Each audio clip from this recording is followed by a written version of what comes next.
And then Rodman is one of my favorite players. I got Gil's jersey at home. Oh, that's what's up. Rodman, Iverson. I just like them old players molded me. Yeah. So, and I've been watching the league a lot closer now, and I chose Rodman because Rodman's work ethic. I mean, how much would he be getting paid right now if he played? That's true. I mean, look at $4.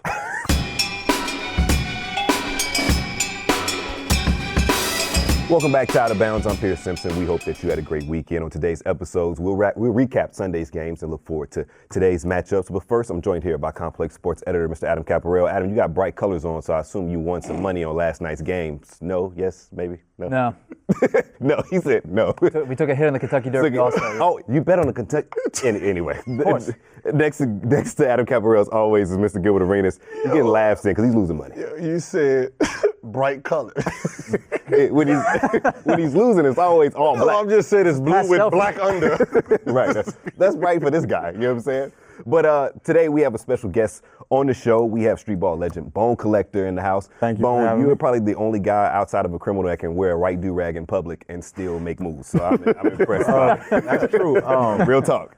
There's a weird story behind that. When I went to New York, I seen that most of the players out there at the time had braids, headbands, and all that stuff on. Yeah. And I figured, what's the best way to stand out? I played in a red do-rag. Right. And everybody used to call me do-rag, the guy with the do-rag on, and I used to wear high socks and red Cortez, so I just looked like a video game character. So, I mean, it's traveled with me all over the world now. Now people fear that do-rag. When they see that come in the gym, they know it's a problem. Listen, I fear it for other reasons. If I see a guy wearing a white do-rag in a basketball game, I'm leaving. Oh, yeah, that too. I am leaving. But like we mentioned at the beginning of the episode, we're going to talk about yesterday's matchups in the NBA. The Pelicans and Warriors squared off for Game 4 of this series. The Warriors beat the Pelicans 118-98 to take a 3-1 lead as things head back to the Bay Area. Kevin Durant continued to be Kevin Durant, scoring 38 points, 9 rebounds, and 5 assists. Stephen Curry chipped in with 23 points. Anthony Davis went 26-12, but he was 8 for 22 shooting from the field. Golden State shot an impressive 48% from the field, while New Orleans shot 36%. With things heading back to the Bay Area, are the Warriors already back in championship form, and can we write off this series?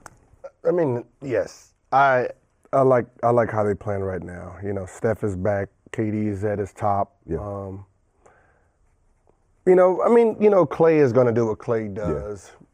Yeah. You know, for the most part, the team is really vibing right now. Yeah. So seems like Draymond has that energy once again. Maybe it's the beef with Rondo, or what do you think? I don't know. I mean, I think they just want to get this series over with and they're ready for Houston potentially. Houston. Okay, Bone, what do you think about the Golden State Warriors? Are they back in championship form already? I wouldn't say championship form because I've been watching it real close. Yeah. I would say that they're really just trying to get Steph acclimated. The bonus is if KD has a good offensive performance, it just alleviates, their defensive on the other side for them, right. Because it makes it much easier. So championship form, we won't know until they play Houston. What do you think makes them a little different? Like you said they're not at championship form just yet. What do you think they're missing?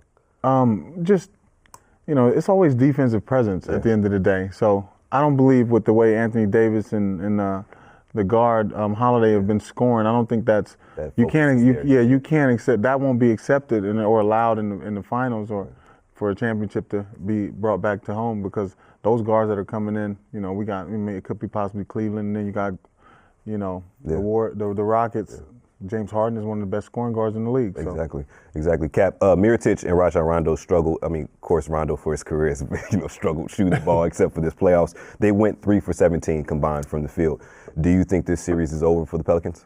It's over, yeah. I mean, we're going to see another worthless Game 5 go back to Golden State and just get things out of the way. I'll kind of fight you a little bit and say that I think they're kind of rounding into championship form just because you saw Steve Kerr put Steph Curry in for those final few garbage minutes to give him more time just to get, his legs back under him and just to further cement his status as being back. And also, we saw the Hampton 5, the death lineup, whatever the fuck you want to call the Warriors lineup that they threw out there today of Draymond, Clay, Steph, Iguodala, and KD. Yeah. First time that they've actually used that lineup in the 2 years that they've all been together, which is kind of nuts. And look the damage that it did. Yeah. KD finished with 38. And it's also shocking to me that KD, as dominant as he is, has never gone for 40 with the Warriors in the playoffs. He came close today, but again, that death lineup, the Hampton 5, whatever the hell you want to call it, was popping off today. Let's be honest. Popping off on Sunday, I should say. Let's be honest. He's not going to score. It's going to be hard for him to score 40. Because of the pieces around. But I mean, he can catch fire, though. Yeah, but you're still a second-tier guy when Steph has the ball. I mean, if he had the ball like Steph, I'm pretty sure he'll score 40 easy, but he has to get it from Steph. And then when Clay get it, Clay ain't passing it. So 38 is a 54. 38 is a 54. How many shots did he take for 38 points? I don't have the shot attempts in front of me. I mean, I have AD shot attempts in front of me. He's an efficient scorer. Yeah, he's efficient. So we talk about playoff Rondo. Playoff Iggy might be back. He kind of was quiet throughout the entire regular season, comes in the playoffs and provides solid minutes for the Golden State Warriors. So we'll see if that continues in the next round potentially. You have something to say? I don't know if that lineup works. Why not? Too small? This year. It's too small. But if you have Kevin Durant, who's kind of proven himself to be a rim protector this year, maybe you can slide him at the 5, which I believe that's where they have him playing in that lineup. No, they got Draymond at the 5, him at the 4. Mm. It works, but it could. You can still have some holes in it. Yeah. Okay. That wasn't the only game of yesterday's matchups. There was another blowout. The Houston Rockets defeated the Utah Jazz 100-87 to take a 3-1 lead as things heads back to H-Town. Chris Paul led the Rockets with 27, 12, and 6. Clint Capela had a playoff career high of 6 blocks as he continued to control the paint for the Houston Rockets. James Harden was off, scoring 24 points, 8 for 22 from the field, 1 for 7 from the 3-point line. With James Harden having an underwhelming night and the Jazz kind of not fulfilling their expectations and filling their end of the bargain. Like you said, Cap, in the green room, a lot of turnovers, a lot of missed shots. Like I asked the question with the New Orleans Pelicans and Golden State series, is this series over as things head to Houston? This series was over when it started. You had no faith in the Utah Jazz? Utah's a very solid team, but they don't have the star power. But they beat a squad. You're thriving off of a rookie who can't, at this point, he cannot jump off 1 foot. Yeah. He's a 2-foot jumper. If you just push him right, he's gonna have one move, and one move he's gonna spin off of you. Yeah. If you let him go up for the layup, he can't generate enough power off them legs to actually do any harm. And if you see he gets blocked all the time jumping off 1, his power comes from jumping off 2. Yeah. So he needs to get to the left side of the floor and drive left so he can power jump, like he can Boko jump. Yeah. And he can't do it when he goes right, and he's getting blocked a lot. Yeah, Bone, do you think this series is over as it heads back to H-Town? I would have to say that I believe it's over at this point, only because if you are dependent on a guy like Donovan Mitchell to win the game, you would have to do more than just ISO to do that. I would believe he would have to take more of a facilitator role, and he hasn't done that yet. Yeah. And I don't think he can do that 4 times in a row against Houston. Especially against, like you said, who has solid perimeter defenders like Trevor Ariza and PJ Tucker. Kat, what do you think the Jazz could do to hopefully stave off elimination and send things back to Utah for a potential Game 6? Nothing.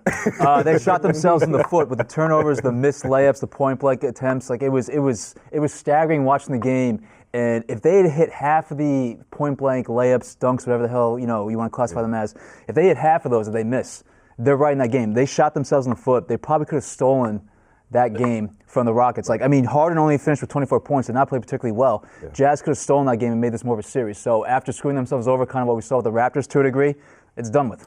Yeah. If I'm not mistaken, with under 5 minutes to go, it was a 5-point game, and it quickly ballooned back to a 10-point lead. They made, the Jazz made a few runs to keep it close to get enticing, and down the stretch, it was, tit for tat, there for the taking. And again, time and time again, missed opportunities near the rim, and it's such terrible, egregious turnovers that they completely shot themselves in the foot. And do you remember that halftime? It was right before halftime when Chris Paul had the ball, and he shot the 3 from half court and got fouled. Mm-hmm. I don't know what ref, it might have been Billy who called it off, but that was actually three shots. That should have been 3 shots? It was 3 shots because when you look at it, he had nowhere to go. He already attempted to shoot the ball. No matter where he's from, he's already left his feet to shoot the ball before the foul was committed, and they were just dumb enough to foul him. It was just a smart move. Is that just a veteran move? That was just a smart move, knowing you're about to get fouled and just take the shot. But they didn't reward him for it, which is foul. Now, Kat, we've been fortunate enough to do Out of Bounds for over 100 episodes with one of the greatest one-on-one players in NBA history, in my opinion, and we have one of the greatest one-on-one players in streetball history that wears a white do-rag, and we'll get into that another time. But despite James Harden having an off night in Game 4, what makes him such a special one-on-one player in the league, and is he the best one-on-one player in the league? Okay, one-on-one player means you can generate scoring off of nothing. Yeah. I realized the more you watch James Harden, you realize because he's not fast, he's strong, he has the ability to get by people with the shake and bake. So the fact that I wouldn't call him a one-on-one player, because a one-on-one player, if you just give him the ball on the wing and say you have 2-3 dribbles, I don't think he can be efficient with 2 to 3 dribbles, because he needs to dribble at least 4 to 5 times. He needs to bounce the ball 4 to 5 times to make you shake so he can go by you. So it's not a rhythm thing, it's just to get the defender out the way, or what? Yeah, to make you, like today's game, they want to make the defender move left or right. You know, so if you look at him, Kyrie, they do all these moves to shift these guys left or right so they can take that corner. They're not fast, and that's the difference. They're not as fast. So if you say, all right, James, go, you got 2 dribbles. I don't think he has enough moves to go off of 2 dribbles. I mean, if he goes right, you know it's going to be a step back. He goes left, he would try to get to the basket with those 2 dribbles, but if not, he's going to try to pull up for a step back. So I don't think he has enough one-on-one skill off dead momentum. So who would you say is one of the best one-on-one players in the league? To give us an example, because you named 2 people that people would assume would be the top players. You know, it's so hard because the game is not played like that anymore. Right, that makes sense. Like, you know, like Joe Johnson was a great one-on-one player. ISO Joe. You know, Melo was a great one-on-one player. Now everybody is putting the ball on the floor 52 times before they actually. What about like a Lou Williams?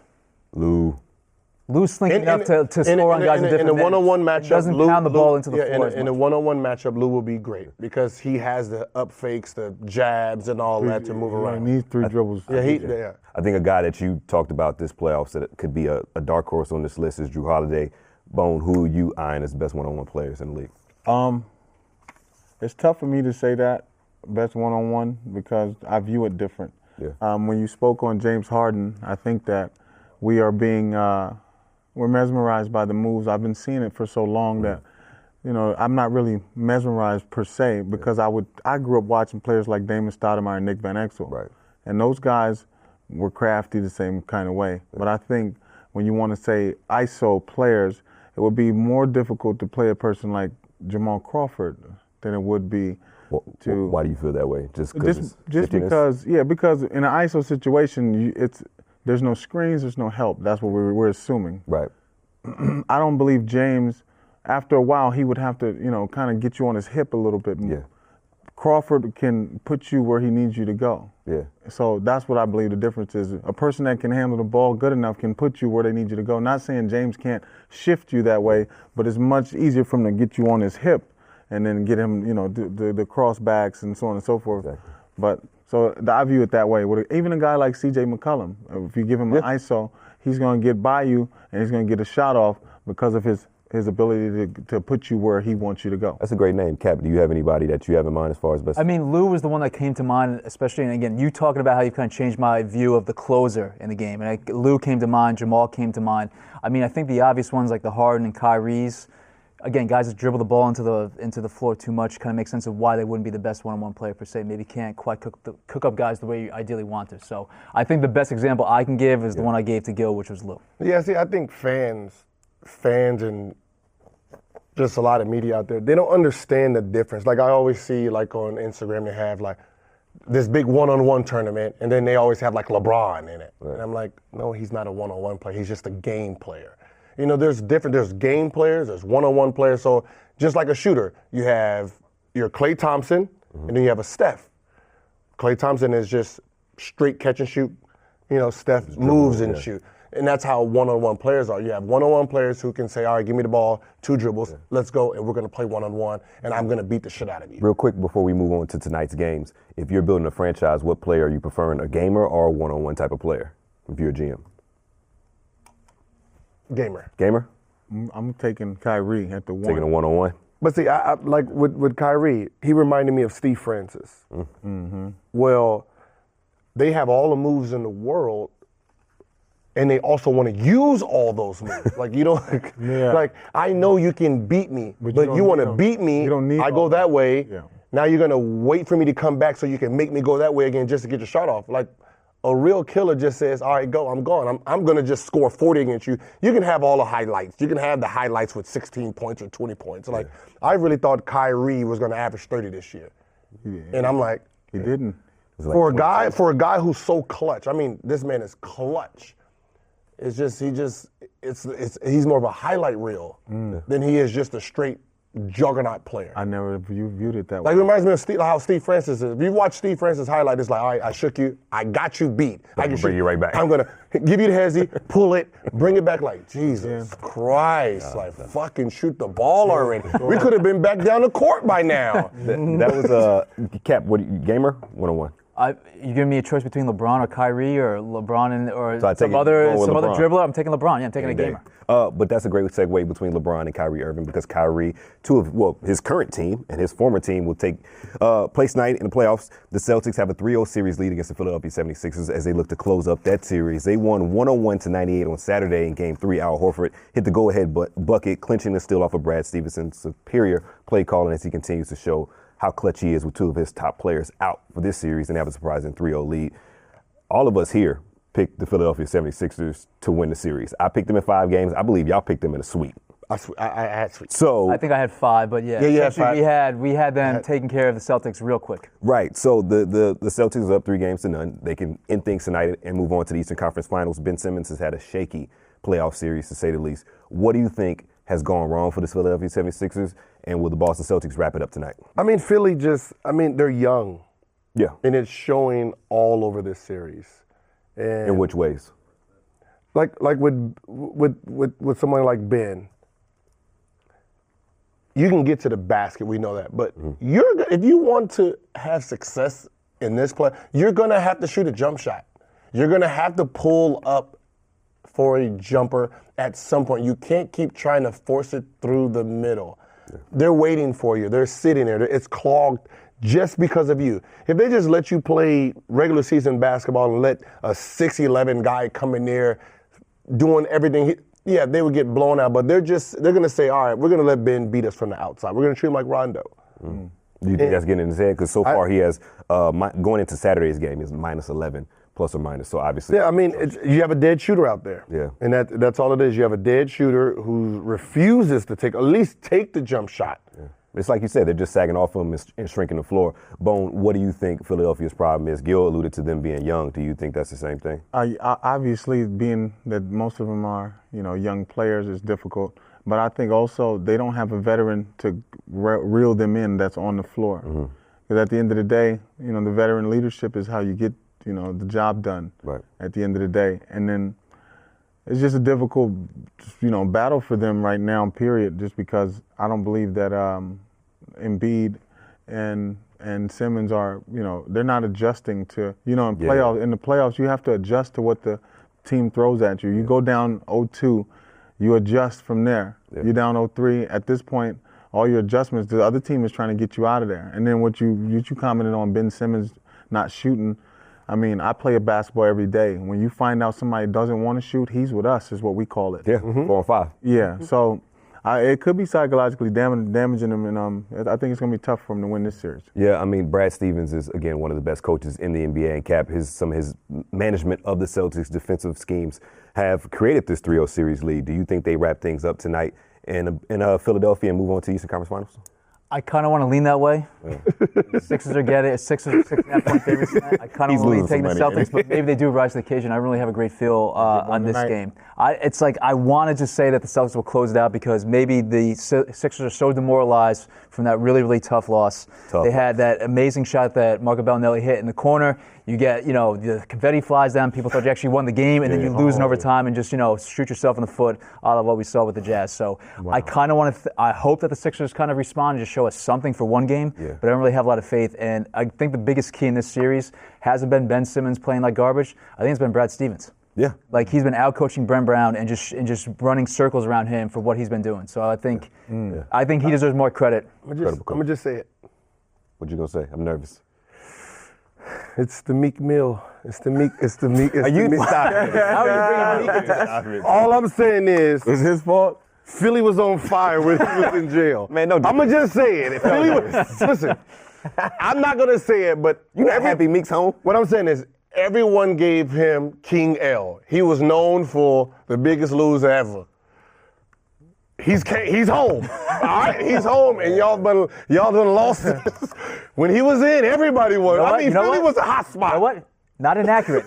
Not inaccurate. Philly was the hot spot where he was at. I always say, hey, listen, if Meek's gonna come home, at least come home after the championship. Oh, man. Y'all are terrible, dog. I know. I didn't want to say it, but I just had to. So, to all the Meek Mill fans out there, it's at No Chill Gil. Don't hit me with it. Don't look. I'm a fan. I'm just saying. Yeah. Since he's been home. But again, you mentioned Brad Stevens. His impact can't go discounted. But Jason Tatum has been playing out of his mind, led all scorers. Yeah, also that too. You know, you talk about the youth of the Sixers. Yeah. Celtics aren't exactly that old either. Somebody that doesn't get freak injuries and seems to be a robot is Mr. LeBron James. After I don't know how we would describe his impressive performance. Sheesh. What would you describe his impressive Game 3 performance where he hit the running bank shot to win the game and they take a 3-0 series lead against the Toronto Raptors? He finished things off with 38 points, banked the game winner. And his last 3 home games, he has a game-winning block, a game-winning jumper to beat the Indiana Pacers, and then this jumper to beat the Toronto Raptors. Are you bored? Because this is what. Wait. Also, I think you misspoke. LeBron has a 3-0 lead over the Raptors. not the Cleveland Cavaliers. Got it. I don't even want to hear y'all talk about the Cleveland Cavaliers. Why? Because you saying you've been on board the whole time. I've been on the wagon since November where everybody else is like, y'all ain't gonna make it. Everybody, LeBron ain't this, LeBron ain't that. The Raptors, the baby Raptors, the baby dinosaurs? Little baby boys. Now, I told y'all this was gonna happen in November. To Gil's credit, he did. But the Toronto Raptors were the number 1 seed in the Eastern Conference. Always the number 1. Being down 3 games to none was something that they didn't. I guess predict coming into the series, DeMar DeRozan was benched for the final 14 minutes of Game 3, which his teammates fought back a 16-point deficit to tie the game. DeMar addressed the situation about the benching. He said, it's extremely hard. I just want to be out there helping my team way more than anything. It definitely sucks to be watching. Again, Toronto is on the verge of being eliminated tonight in Cleveland, a complete sweep. With DeMar DeRozan being locked in, he recently signed a max deal in which he entertained teams like the Los Angeles Lakers decided to stay put with the team that drafted him. If the Toronto Raptors get swept, they signed Serge Ibaka last season. They signed Kyle Lowry to a 3-year, $100 million deal last offseason, if I'm not mistaken. Is it time to move DeMar DeRozan and blow up this squad to maybe a team like LA, the Lakers, who have cap space? They need a star. The Lakers or the Raptors? The Raptors. You're saying DeMar DeRozan is not a star?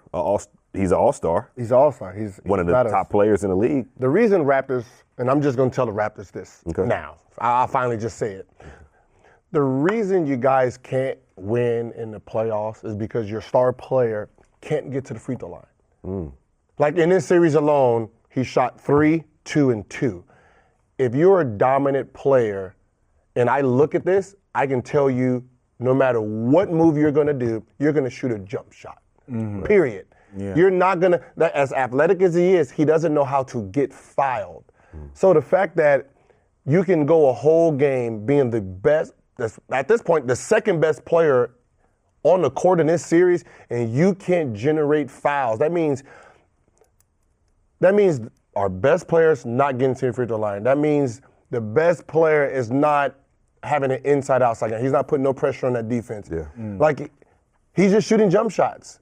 So that's why they can't win, because their best player does not know how to get fouled. Yeah, and that's the key to this. That's been the key to their downfall the whole time, is he doesn't know how to get fouled. Yeah. He's gonna fade away. He's gonna fade away from all contact. He's gonna shoot jump shots. He's gonna settle. That's why they kind of struggled against Washington. I think there was a stat that DeMar DeRozan gets the least easiest shots in the NBA, despite how talented he is. He has amazing footwork, and that's the bad part. He has amazing footwork, but he doesn't use this footwork to generate something that actually helps him in the long run. Yeah. And that's getting, like, if I can play against you and never foul out, I mean, you're going against, like, Yeah. Like if I know like someone is a great defensive player, I'm gonna be trying to get him the fuck out of the game. So I'm gonna be trying to create contact to have these refs blow this whistle. With him, he's just gonna shoot jump shots. Yeah, I mean they obviously keyed in on that. Coach Tyronn Lue for the Cleveland Cavaliers has a $100 fine policy if any players jumps at DeMar DeRozan's pump fake. So it's obviously working. Bone, do you think that DeMar is on the move this offseason and Toronto could blow things up? What are you thinking? I think that if they lose, they get swept, it's time to go ahead and blow it up. Time to figure something else out? Yeah, just because, I mean, I think that LeBron being in the East and the way that they've been, suffering since he's been there, they got to do something else. Obviously things get shaken up in the West. The East got to shake it up a little bit too. Yeah. Yeah, that makes sense. Cap, do you think that the Toronto Raptors can stave off elimination, or do you think it's done? No, it's done. Cavs are 6-point favorites tonight at the Q. I think they get it done. I think they cover. I think we're done with the Raptors. I think you see the blow up of the Raptors come up pretty shortly. Does that mean Dwayne Casey? They have to, because I don't know about Dwayne Casey, but like you can't. This hasn't worked for 3 years now. Yeah. Okay. I mean, It's been 4, right? Whatever, 4, 5, whatever the time frame is. This hasn't worked. You can't get past LeBron. So unless LeBron takes his talents to the Western Conference, you're fucked. But it didn't even get past LeBron. You have two great guards, but they don't. Unless you get a guy that's gonna, if they get a big man, a 3 or 4, that likes to pound it inside to help these guards out, then I can understand it. But if you got no one ever attacking that rim, I mean, Wreck-It Ralph used to be great at that. That's Kyle Lowry. Yes, you have to preface that for the. I'm sorry, that's Kyle Lowry. I call him Wreck-It Ralph because the way he attacked the basket. Mm-hmm. Like now you're making your point guard get hit more than he should. Yeah. Like Dwayne Wade. Hit the rim. So now you have to play Durant different, especially when he got that mid-range jump shot. Right. Yeah. With DeRozan, it's like, okay, we just know mid-range. That's it. Yeah. It's a mid-range guy. We'll see what happens, but something probably has to change at some point. So, all right, switching gears completely, we're going to have to talk about the Kentucky Derby. Yes, the Kentucky Derby, which your boy lost money on because I don't bet on favorites, and betting on favorites is for cowards. Don't do it. We have to judge some of the fits that we saw from the athletes, like your Von Millers, your Jason Wittens, your Layla Ali, and others. This is Fire Fit. Betting on favorites is for cowards. There's no money to be made. There's no honor in that. But let's get to these fits. Boy, you could have bought a beach condo if you lost. Just working here. Let me do my thing. Man. All right, let's Von Miller, first athlete up. Let's see what Von wore to the Kentucky Dallas, Derby. Texas in the house. I need to go down the panel here. Give me on a scale of 1 to 5 fire emojis. What you're giving that fit? I'm gonna give it 3. What kind of shoes is those, though? They're not bad, right? I know. I like the shoes. I don't know if I like the suit. All right, so you're giving 3 fire emojis. Yeah, Gil, what are you giving Von? I like it. I'll give it a 4 plus. That's generous. 4.5. Okay, 4. I'm gonna just be nice and just give it a 2. I'm old school. I don't understand. That means he want to give it a 1. Yeah, I don't understand what's going on here. I don't want to be rude to however he feels about what he's wearing, but I'm real old school. I'll say the tailoring game is very nice. I mean, obviously it's immaculately tailored, but the color scheme and the shoes and the straw hat get the hand wave from me. So give me. That's what makes it perfect. It makes you look at all of it. Yeah. It's attention grabbing. But why my man say I don't know what's going on here. So I want 1. I'll give that 1 fire emoji. I'll give it 2. I'll give it 2 just because he put some effort into it. Okay. Yeah. Definitely effort into that. Let's see who's next. Jason Witten. So the former Cowboy, your long lost now tight end for the Cowboys, who was taking his talents to Monday Night Football. Let's rate this fit on a scale of 1 to 5 fire emojis. Bone? This is tough because I'm getting a lot of like waiter kind of Uber vibe from it.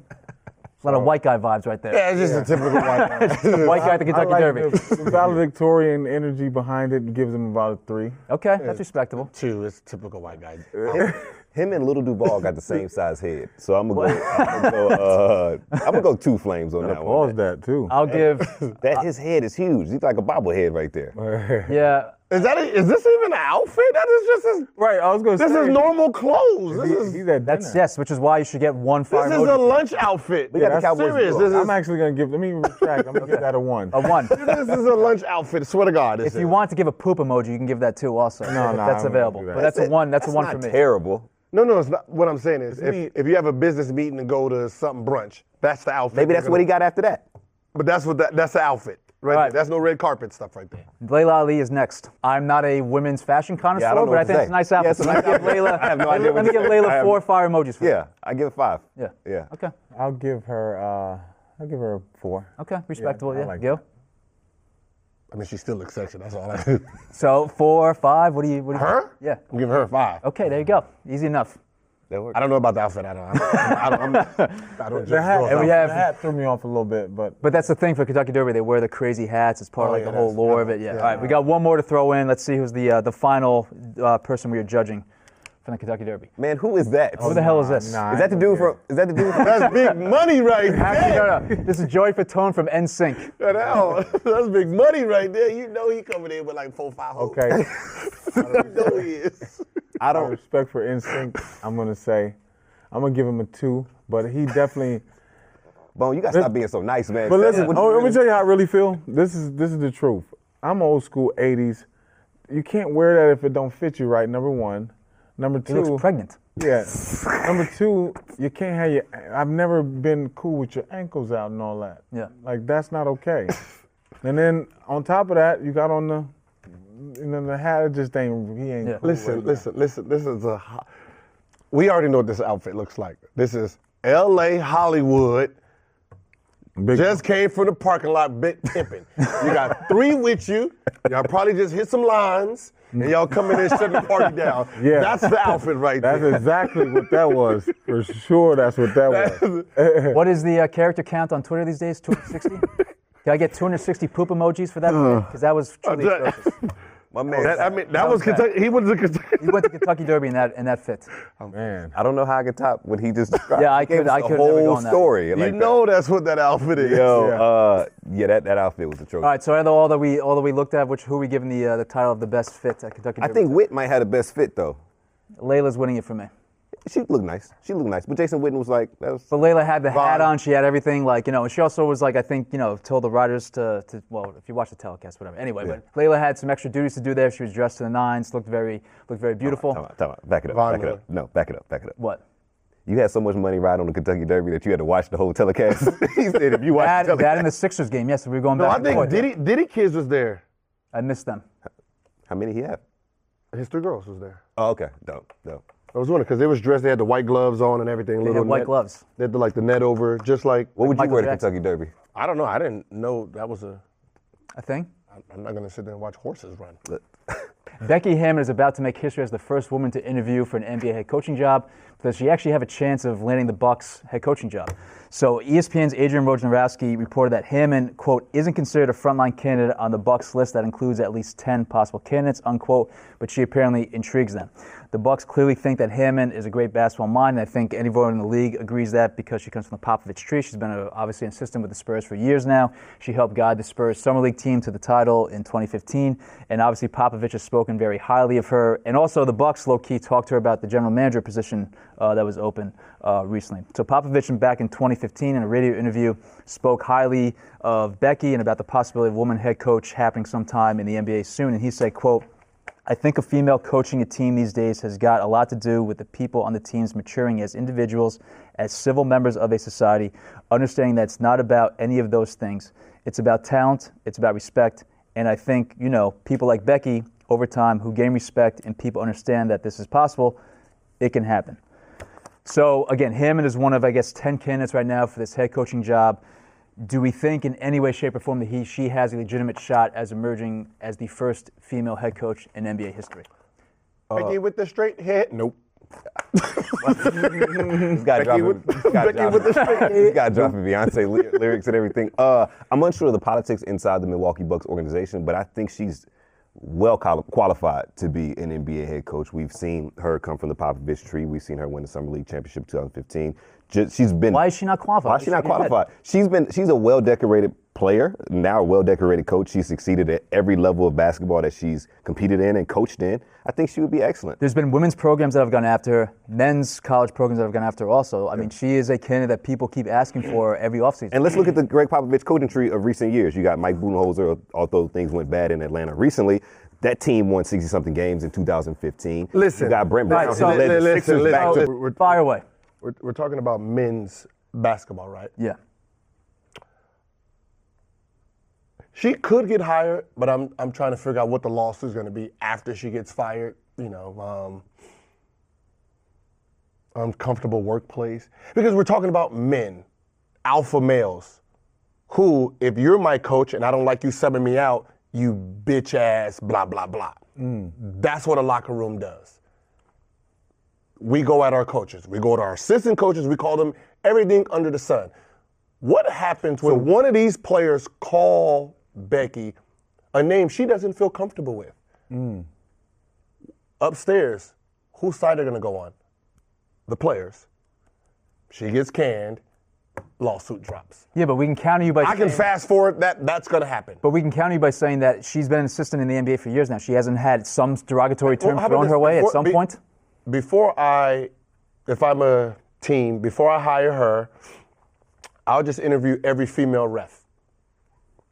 How many times did they get called bitch in the NBA? Well, maybe it's time for the players to get better and stop saying those types of things to female referees or female coaches. We say it to male coach. We say it to whoever, we say it to whoever. That's how we play the game. That's part of basketball. So unless she is willing to take her emotions out of this, which is going to be probably hard, I don't see how a team puts themselves in a lawsuit type of situation. All right, Bone, what do you think? The prospect of having a female NBA head coach? You can ask anybody. It's my shit don't change. This guy.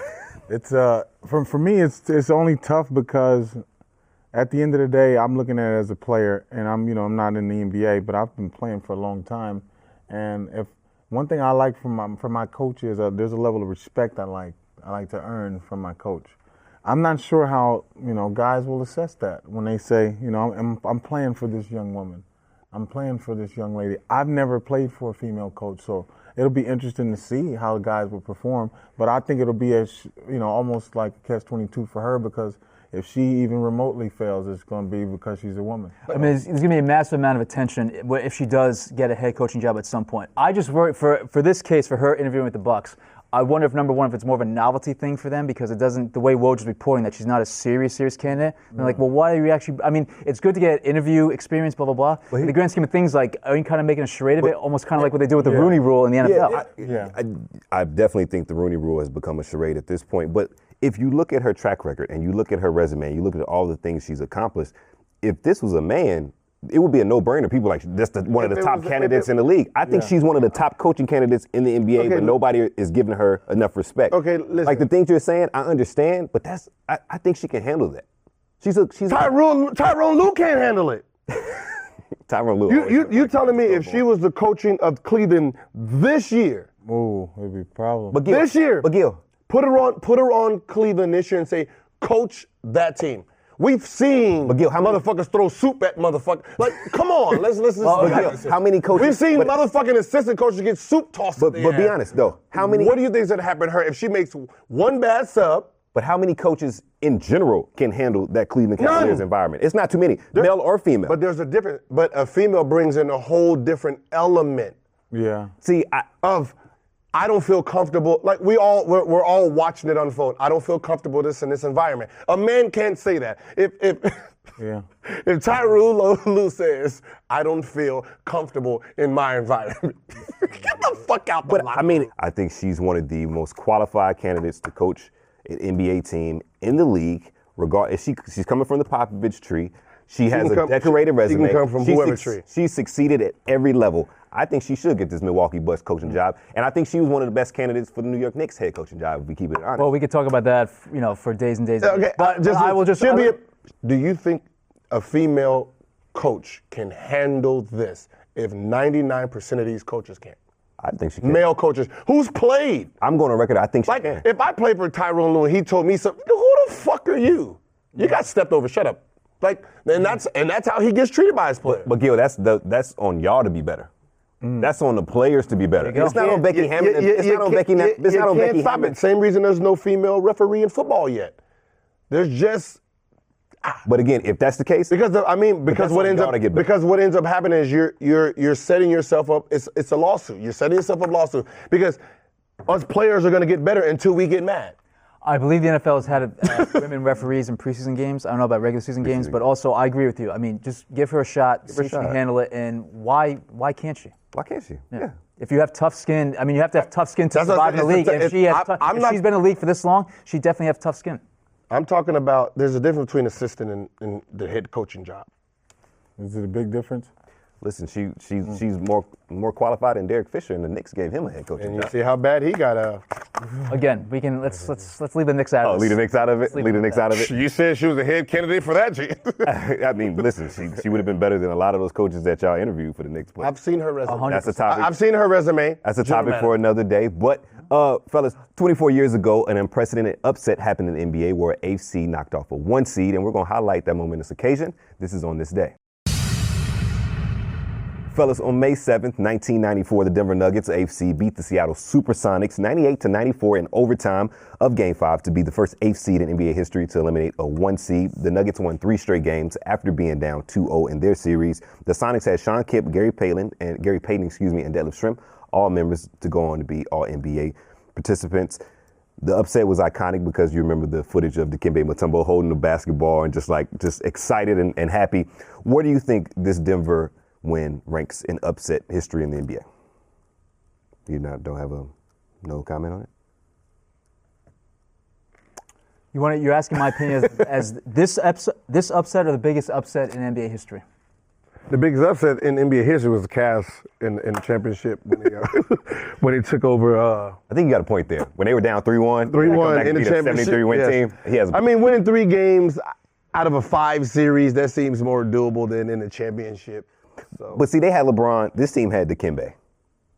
Averaging 12 points a game? See, the reason I think this one is so iconic is... they had Mark Jackson. Chris Jackson. Chris Jackson. Yes. Yeah. No, they had some players for the Nuggets. They had some players. But that was memorable because of 2 things, in my opinion. That was against the Supersonics team with Peyton, Sean Kemp, and the High Flyers that everyone loved, and it was an upset, obviously, from the 1-8 seed perspective. But number 2, the iconic image of Mutombo in the basketball, crying and holding it was was replayed everywhere, and that still gets replayed time and time again. So I think that because of that great shot that NBA and NBC got, back in the day, and that's been replayed a million times. That's why it's been lofted up to such levels. Because you can make a case that the Warriors and your Don't you say Mavericks. That. Don't you say that. I knew you was going to say that. Don't bring up that. You want my biggest upset in NBA history? Yeah. The fact that Madison Square Garden continues to sell out while they put that trash on the court year after year. That is the biggest upset. Bone, what do you? Welcome to Out of Bounds, Bone. Bone, what do you remember from that series? Statement. What do you remember from that series in particular? What I remember from that series is, and this is coming from a person that's been playing basketball since he was a child, that was one of the greatest comebacks in my lifetime. 2-0 to a team like this, and then win 3 I straight seen games. it all because I was a kid. My dad was a big Jordan fan. He made us watch basketball on Sundays. We watched everyone. Yeah. And I didn't expect Robert Pack and those guys to stop Kemp and those guys. And they were already up 2-0. Mutombo was playing with his heart in every single game after they went down.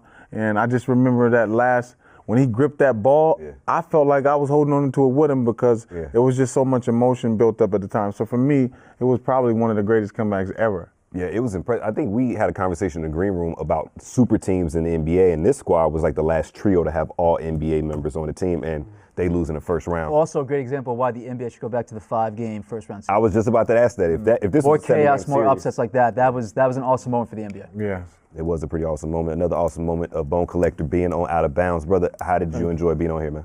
Man, I love it. I've been privileged enough to be around Gilbert for a long time. I learned a lot. Dude right here. Yeah. You got some dirt? You know what skeletons are buried? Me and Gil don't Bopped his ass for 60. Yeah, 60? That wasn't, 60. Was that on me? That wasn't. See, don't do that. No. Okay, Don't do that. it was That was one hell of a handshake, buddy. It was the T-Mac ball-up tournament. So it was my team and then T-Mac and his team. Mm-hmm. Yeah. Right? So he wasn't sticking me at the time. Yes, that's true. So he had to come and try to cool me off. And it was not. It was not Get it happening. in on me. Let me tell you something about NBA. Where am I looking? Okay, listen. I've played against a lot of people in my lifetime. NBA. Listen, when you play NBA players, don't think that because you're watching on TV, it's like that in person. Because if Gilbert Arenas has 40, that's 60 regardless. And I play prison defense, where I don't allow too much. And I couldn't do nothing about it. Listen. And I learned from that day, too. It made my defense better. I learned from Gilbert a lot about scoring, too, because he taught me a muscle is always like this when you flex it. If you let it go, it cools down. So I learned to flex and cool when I play. So I really appreciate you teaching me that. Because now I'm an assassin. Flex and cool? Yeah, because I was flexing and cooling their asses off. He hasn't told us about that theory yet. No, he hasn't told us about flexing and cooling.